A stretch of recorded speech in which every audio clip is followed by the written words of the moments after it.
Chelsea se chce zbavit svého kapitána. Klubu se nedaří přimět Conora Gallaghera k podpisu nové smlouvy. Proč? Pojďme to zjistit. Gallagher odehrál v minulé sezóně v Premier League více minut než kterýkoliv jiný hráč Chelsea.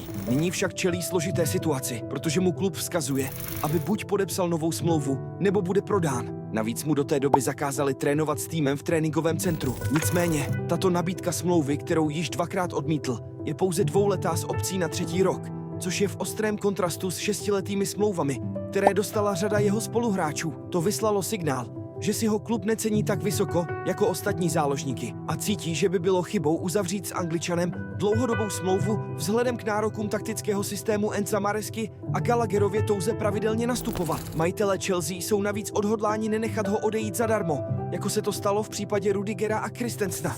Proto je třeba nabídnout smlouvu, která zachová jeho hodnotu, ale nebude žádnou ze stran dlouhodobě svazovat. Atletico